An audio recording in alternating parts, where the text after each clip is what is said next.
Hi, welcome back. Okay, so you probably have clicked into this because of the clickbait. It's not really a clickbait. So I'm gonna really go and justify to myself and justify to you what the hell is happening.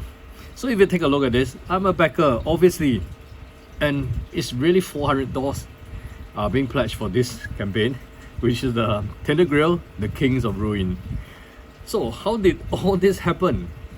So let's, even before I go about why this turns out to be a $400 pledge, we are not even talking about going all in for the Tainted Grail. So my pledge does not include the original Fall of Avalon, which is this one campaign.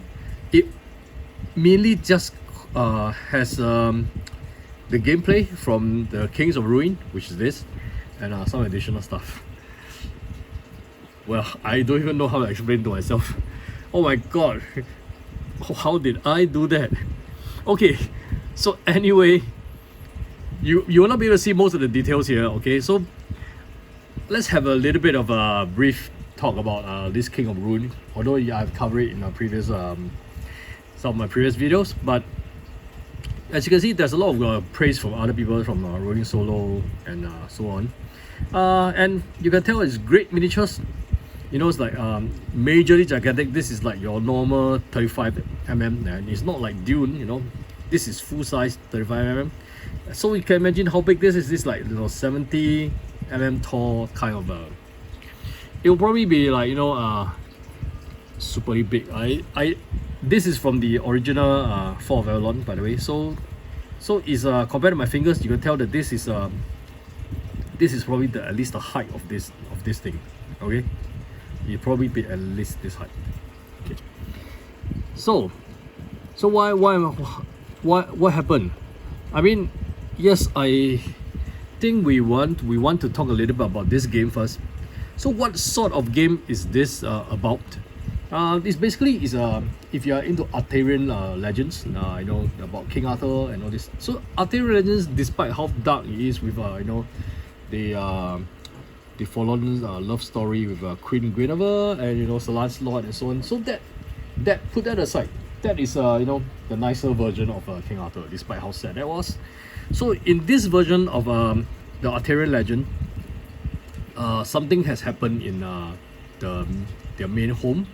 Okay, and he was plagued by a strange disease known as the Red Death, and basically it's kind of like killing everybody. And in a dream, King Arthur has found a solution to by the means of a new land, an island of Avalon. So basically, so there's actually someone who retold the story very well in one of the BGG posts. I will link to that. But in a summary, King Arthur traveled there. They didn't landed very well though, and to their surprise, they've discovered that Avalon has already been occupied by some. It's not by someone else. It's totally by something else. There's a far more beyond whatever humanity has ever encountered, and Arthur led his Knights of the Round Table to fight against this thing that's corrupting the land, which they call weirdness. And in the gist, basically they tried to recreate Camelot here, and and then they venture into the weirdness, and the story goes on that way. So it didn't really end up very well, but it has spanned over like I think it's about 800, about 1,000 years of history, so on, from the time when King Arthur first came, and then followed by the time when he first came, so that was the Age of Legend, then followed by the main Tainted Grail campaign, and then the last night I think, which was actually the sequel, which is now 400 years later after the original campaign. And then there's actually an additional campaign, which is the Red Death, which I highly recommend, because that really tells you what happens in the mainland and why did King Arthur left. And there were other peoples that left in the mainland after Arthur left, and things was not. Things was a lot more gloomy, and things fell apart. And this is where the Kings of Ruins comes in, because because it's King of Ruins talks about another three entity, 3 or 4 entity, I think. I think there's 3 of them. So they were like they were supposed to follow King Arthur to Avalon, and then supposed to help him, but they kind of like either landed off in the wrong side of the island, got separated by a storm and stuff like that, and they didn't really met up with King Arthur, and they have their own stories, and they were corrupted by the weirdness, or maybe because there were other motivations, such as the desire to want to protect the citizen under their care, that they have fallen from grace, so to speak, and into becoming a monstrous monsters, and then that was why they are called the Kings of Ruins. And this story basically is talk about these 3 other entities, and as well as a new bunch of heroes who are going to be who are everyday life characters. They are not even like fighters or paladins, or they are just like people like candle makers, people like sell swords, and then they basically rise up to fight for the people, and it's like basically go against these Kings of Ruins. So that's basically what the story is about. So a little bit of why you want to back it, some of them I will explain. So being a part of this journey, I think is a magnificent experience, especially with Wicker Realms games. I have been with a few of their games, but unfortunately for the original The Fall of Avalon, I was not with them yet. I was not already on Kickstarter or anything at the moment of time. But since they're relaunching this, this gives me a chance to join this journey. Sign me up. So, and great price. This I 100% guaranteed you is a fantastically great price, because Wicker Realm Games has been known to hold their value and holds it very well. None of the game has ever kind of very fallen way below or even close to the pledged price. So like for example, Nemesis has went up like about 2 or 3 times the price that you original was, unless you don't mind getting the retail version. But anyway, even if you pay for a retail version, it's actually even more expensive than the Kickstarter version if you were to pay for it during the campaign. So in a way, I have to say this, I did regret not backing Nemesis, but that was totally a different story. But also, you get to play first or not, I don't know, but Wicker Realms game has not been known to be widely available in retail. In fact, I think the only one that's available in retail that is widely known is Nemesis. Yep. I think Fall of Avalon is supposed to have retail version, but I'm not seen it myself, and maybe either feels, but I have not even heard of that myself. So I don't know if my code is obviously not here. They don't know who I am. But if they were to ask me what sort of comments I would give about Fall of Avalon, I must say that it's definitely the most thematic board game I have ever played, with one of the best storylines.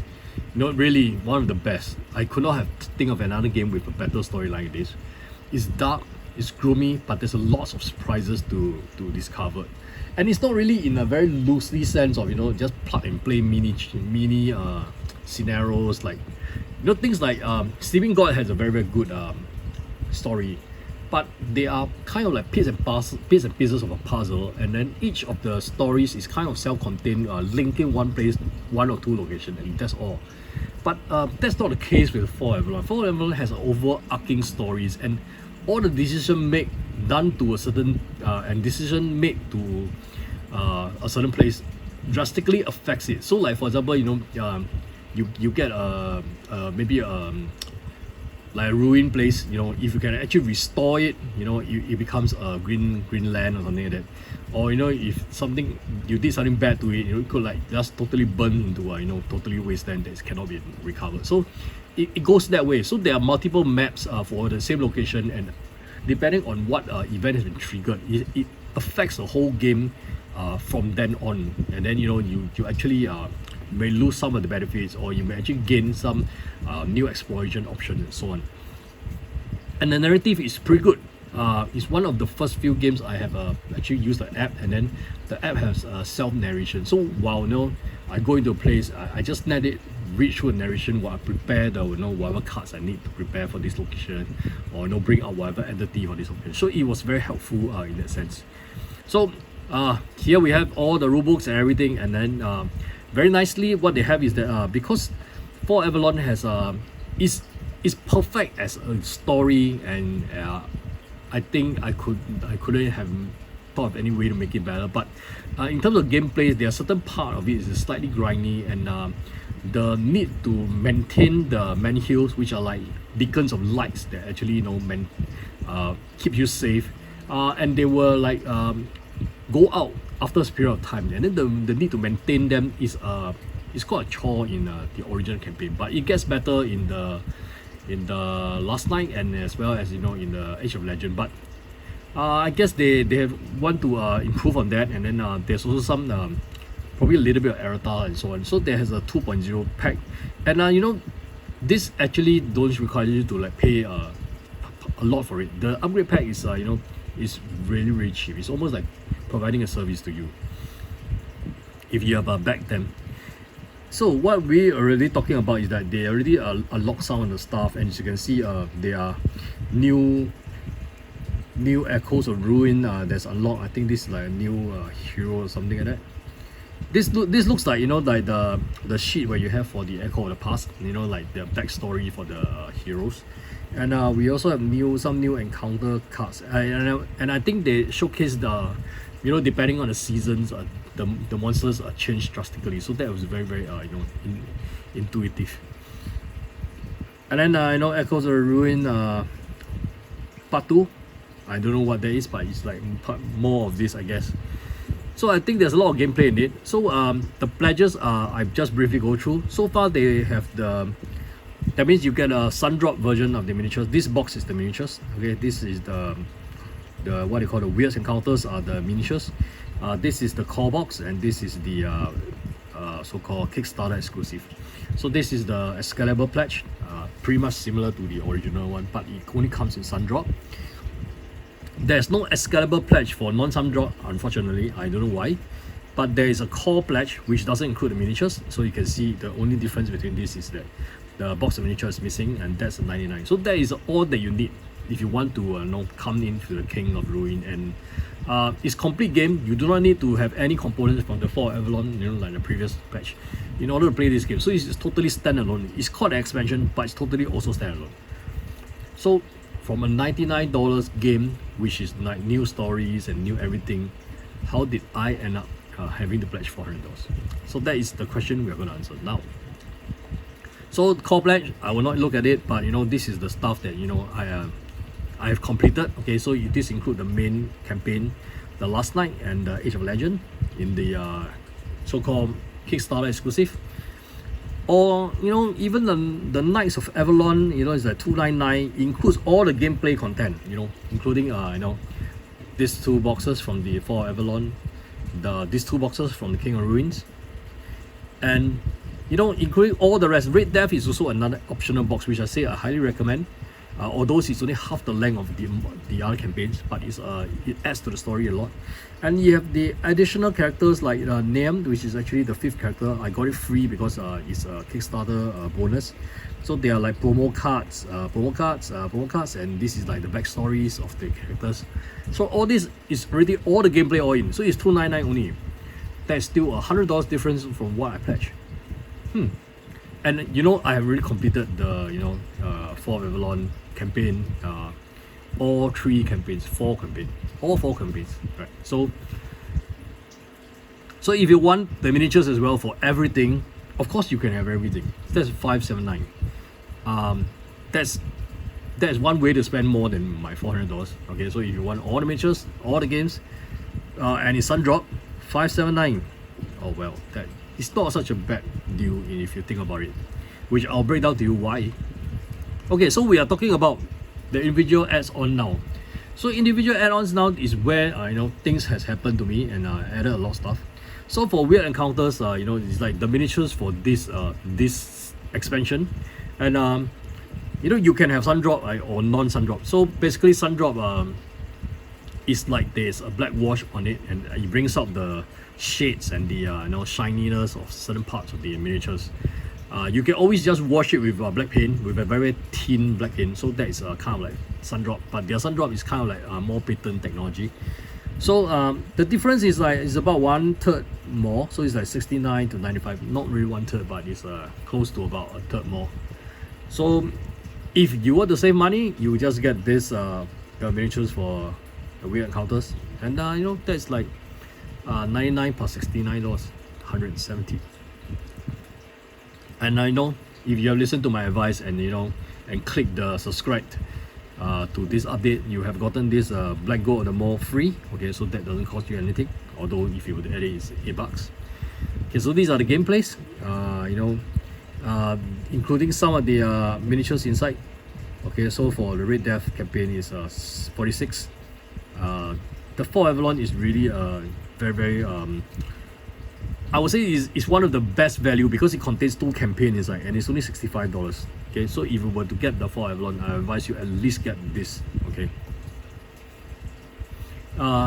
So all these are like the older characters for Fall of Avalon and the backstories. So it doesn't concern me anymore because I'm already done that.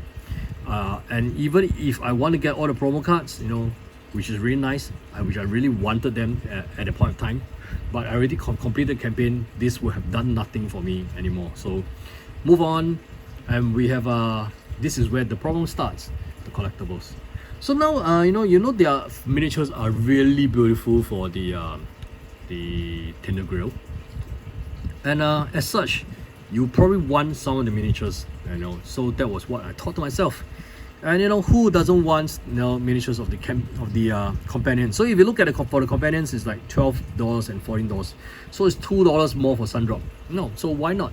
Let's take a look what is inside the companion. So the companion, you get 4 miniatures only. So that comes to about $2 to $3 for the miniatures. And you know, you actually basically have a falcon, the feral cat. Oh, this is actually a crow, not a falcon. And I really like this pig because this pig has really been accompanying me to a lot of thicks and thins in the whole campaign. It has a bond with me in terms of the campaign and you know the story. And there's the badger as well. So just only for these 4. Okay, so maybe it's not so worth it, but you know, it's only $14. And then we have the Monster of Avalon. Monster of Avalon, you know, it's like, so this one makes a lot of difference. So it's like 69 and 95. So you know, maybe I can wash it myself. I don't need the sun drop. Okay, so we will do another 69 for this, which contains all the miniatures for the original campaign. So how many? There are 20 miniatures. So 20 miniatures for $69. That is almost 70 divided. So each miniature is about $350. Okay, which is actually not that bad deal or good deal. But look at the details of the miniatures, and you tell me whether it's a good deal or not. You know, with sculpts and you know details like this at $350, I would think that is but trust me, the problem with me when I played the Fall of Avalon is that I didn't use any of the miniatures at all. So I kind of like miss out on the miniatures in a way. So you know, because I have colored standees and I use colored tokens to represent the monsters, because once they appear on the map, I go all out to destroy them, making sure that you know they don't come and haunt me in my campaign. So they don't have a very long stay on the map in terms of gameplay. But now I'm re-looking at this from the pure miniature point of view, and because the miniatures are beautiful, it does make sense to, you know, like keep some of these miniatures for, you know, just for collector sake. And take a look at this, you know, the sick Alk, and then you know like this knight Addons. I mean, he really gives me nightmare. The Bow Maiden, she's not really evil. I mean, it depends on what you choose. She could be good, and then she benefits you. So this one is one nasty guy, you know, and we have the angry mob, you know, and stuff like that. So, you know, like Hell Pig. I mean, choose any of these miniatures is unique and it's beautiful in its own way. You know, it's like it's weird, it's scary. The fourth Weller is actually one of them that actually gives me a lot of nightmare because he keep coming back. You know, it's like and this mermaid that comes out of this you know, twisted whale. You know, this is also one of them that, you know, really stands out a lot. So I mean, this gives me memories. It brings back very good memories. I want them. Okay, so the Lost Knights as well. So you see, So this is a box of high quality miniatures, and when I say high quality, is this is not even a demo. I have touched it, I have felt it myself. Although I already sold it away. So, but you know, I really love the miniatures. I want the miniatures. So that adds me another $70. So that brings up to about 200 over maybe. Then you know, we are still like about 100, 170, 150 dollars difference from what I pledged. So what happened? There's another set of miniatures that I never did have, because the pledge that I bought from someone else did not went for this, and this was something that also, you know, like the difference, you probably go for non-sun drop if that's me. So it's the Monsters of Avalon Past and Future. Basically, the Age of Legend is the past because it's the prequel, and Last Night is the sequel, which is the future. So these are like the monsters from the 2 additional campaigns, and you can see that they are equally high standards. They come with their own additional cards. Wow, take a look at this, man. Right. So how many miniatures are we looking at here? Another 20. If were to choose only one box to buy, I'll probably buy this box, because the miniatures in this box appeals to me a lot more. Okay, although I'm not met all of them. I think I met all of them. It's just that, you know, doesn't leave such deep impression. Hey, look at this, man. It's so cool. The Calpine. Okay, and then it's like the Mad Warrior. Look at this. Wow, right? Yeah. You know, and this Unchained Beast, this werewolf guy look-alike, you know. The Pale Lady, she's actually not evil as well. No, but well, yup, she's not evil. At least in my standard, she's not. And we have a lot more other monsters, but there are more like characters that you know, in this, that are like familiar to you, and you know, like they are really, really twisted and weird, but they are beautiful miniatures, very beautiful. So I want this because I have not had these miniatures before. Okay, so that comes to almost, but we're not done yet. There's one miniatures I've been hunting for a very long time, and I never did get that miniatures, because you know, like everybody who wants to sell this miniature at $150 US dollars. That miniatures is King Arthur, and here we are talking about $20 and $21. So it's like, it's brainless. Just get the $21, because for sun drop, this is King Arthur. And it's not the small miniature. So this is the 35mm miniatures. This is like 150 tall, and so it's like super big, high. You know, look at the detail of the base. You know, look at the scale of the, you know, the indentation in the armor. You know, the texture of the armor, the flow of the cloth. I mean, if I cannot choose anything else, but I only can spend $20, I will at least buy this. Because this is you know, something I've been hunting down for a very long time. Okay, so that sets me another $21. You want to spend more money? Sure. So there's another way to spend more money. That is the buying the mounted heroes. So the difference is sun drop is 57, non-sun drop is 52. Let's say I pay another $5, you know, because only like 10% of the cost, and then go for sun drop. Mounted heroes are basically an alternate version of the sculpts of the origin of the heroes, which you get in the box, you know. But then if you want, you can have this that's seated on mounts. And the sun drop versions are really beautiful. Take a look. You know, sun drops push the shadows in, and then pops the rest of it out. So we have, these are all your characters that you can play in the Tainted Grail, the Fall of Avalon.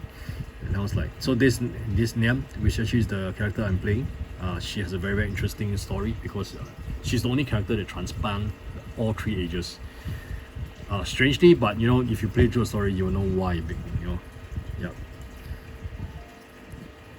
And you know, take a look at the miniatures. It's like totally beautiful, right? I mean, the one with the deer, you know, and this with the mounted horse. You know, this looks like those northern horse, which are really, really strong, and you know, like hairy. You know, it's like muscular and stuff. You know, and then riding a wild boar as well. You know, or this you know, magnificent beast. I mean, I never had this. Okay, so this was something that I didn't have, and this is my chance. Well, that sets me back another $57. Well, so if you really want to spend money on, there's a lot more ways to do it. You know, there's like coins and dials, which I mean, a lot of people say that you should have this because the original dials doesn't look very good. The wordings are not outstanding, but if you watched it, the wordings will be. And actually, I did not use the original one. I used a D12, I think, to represent, or is it D8 to represent the value, which was actually what some people suggested, but it works. So there's a notebook, sleeve, the map. Actually, I still have the map for the Fall of Avalon, so I guess I'll still be using that. And the art book is $27. Although I really want to buy the art book because I think I love all the stuff, for Fall of Avalon. Unfortunately, for the art book, there is nothing else to talk about it other than these 100 pages, and this is what we see. I wish we can see more arts. Now, show me some art. Show me some of the the magnificent things that you have done. I'm sure that this is already more or less done, because it's for Fall of Avalon, it must have already been completed. Show me some of the great stuff, make me feel that this $27 is worth spending, and I'll gladly spend it. I mean, since I already $400 in deep, and I talk about the update pack. The update pack is only $8, but what does it include? $8 maybe is like 10 cards. No, it's not. It's a whole tons of stuff that you will get to upgrade your game for the original games, and there are like a lot of cards here, so like even clarification or this there's like updated save sheets, so they don't really list it here, but I think in another somewhere they actually listed down the number of cards, and I think there's a lot of cards that's involved in the update packs, and that's why it's worth getting, especially if you're on the version 1.0. But if you pledge now, you don't need this. Everything will be version 2.0. Okay, they also upgraded the journals if you want the journals, but they are separated into 3 different books to buy, if you want to upgrade the printed versions. And the art is magnificent. We have the Amber Queen, which actually I mistakenly thought she was somewhere else in the previous video, but her sculpt is fantastic. I would definitely want the miniatures for this. And we have the Unknighted. He is awesome, the guy with the chariot. Yep, and the last one is the Bishop. The Bishop is the only one that we have not seen, but now we are seeing it in full glory. He totally looks like alien to me. It's like, especially with the spiders and everything, spider legs. What is that? Yeah.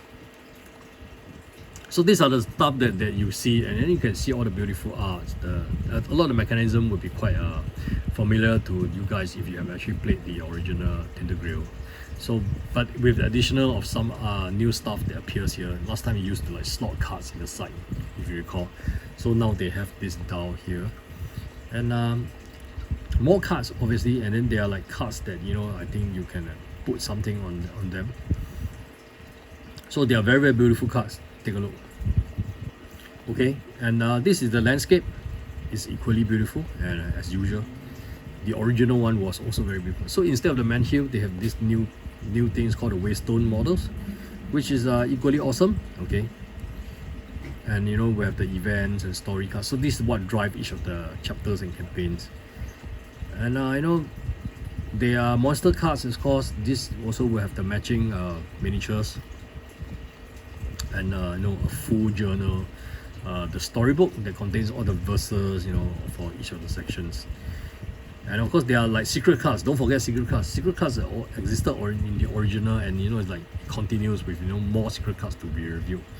There are some guides, there are like personal letters and then there are like character sheets, and then it's like all packed into a nice box. But of course this is like work in progress, of course, so don't quote me on that, don't quote me them on that. It's not fair because it's work in progress. And basically the Echoes of Ruins is actually like it's about the past of the character, and then you get to unlock certain things once you have achieved all this stuff. So this is exactly like the Echo of the Past for the Fall of Avalon. So you try to achieve all these goals and you take out the boxes. Once you take out all the 3 boxes, you actually gain this additional benefits immediately. And the books of memory basically is to add it as a part of this whole exploration thing, which is fantastic. You will get it in your main campaign as part of the gameplay. So this is the part I thought about, when the new card gets defeated, you can actually get a new mysterious encounter enter the deck and things like that. And it's like there's evolving encounters, things like that. There's a second stage as well. So there's a lot of nice mechanism that's been made to change the game quite a lot since the last one. And super high rating, like 8.2 and so on. Okay, I don't need to say again why back now, because all this is like, okay, so this is the part that I want to talk about. The update pack is $8. It's about 112 cards for the Fall of Avalon, 33 cards for the stretch goal, 12 cards for Red Death. That's like 150 cards easily already. And now it's like all the couples of sheets of and you get all the PDF also as well. So I say get it. I mean, $8 is just to support. Even for me, I don't own the Fall of Avalon anymore.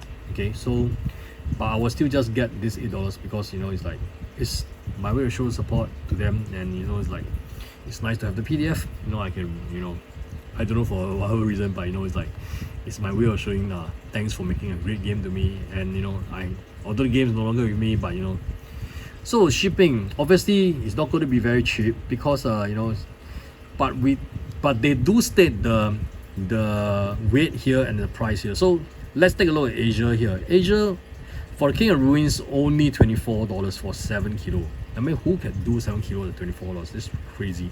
So for me, I have added everything from here onwards, all the way to a possibility of maybe 25 kilos for $54, which is like double, but it's more than double the weight. So as you can see, the heavier it goes, it doesn't get way more expensive. In fact, it scales down. So if all my boxes of miniatures and everything adds up to 25 kilo, I'm paying 54 rather than 24. But this of course estimate. I don't know how much that is because mine doesn't fall under any of the pledge or all the miniatures in. And they pack their box very well. So but this is the demo box. The actual box doesn't even resemble this. It's like totally humongously big. But they are all padded with and then they kind of float the box in the middle, so that even if you get punctured, it doesn't like hit your board games, which is actually a very, very nice gesture. So I think that's a lot I can say about it. Despite that I don't have the prototype, I'm way supporting this campaign, and it's like I mean, if I hold on to my pledge, is $4 or $6, as you can see. I don't know if I'm the only sucker who buys all the miniatures from the previous one, but maybe there are other people like me. But it's like I enjoy the game. I enjoy the game a lot. I gave Fall of Avalon 10.0 on Boarding Geek. That's like my way of a seal of excellence. But it's like maybe over the years it dropped to 9.0, but that's still a seal of excellence anyway, because there might be some mechanism that is just not perfect, but it's like got nothing really to drastically cripple the game. So this is one of the best thematic game I've ever played, and you can quote me on that. So thanks for watching. I just want to talk about my take since this campaign finally launched. I make a lot of videos on speculation and stuff like that because I'm very excited about this campaign, which I did not follow in the first one. It's so sad. So this time on this journey, I hope I'm in with the Tainted Grails, the Kings of Ruin. And thanks for watching. I hope that at least for my support, my side, please help me smash the like and subscribe button, so that at least I get more exposure for this video. And if it helps you, do leave a comment. I mean, don't agree with anything, leave a comment. You want to pursue me, or persuade me on not spending $400, leave a comment. Just go ahead and do that, because my comments is totally blank. Yeah, feel free to write anything. I mean, just don't go and advertise for anything unnecessary. So thanks for watching, and I hope to see you again soon in another video. Yeah, I promise you another video about some of the missed crowdfunding stuff. And there will be another crowdfund chatter, I think maybe for end September, which is like tomorrow or the day after the start of October. I noticed I missed a lot of campaigns, and I'll cover them. It's just that I find that this is more important because it's worth $406. Thanks for watching.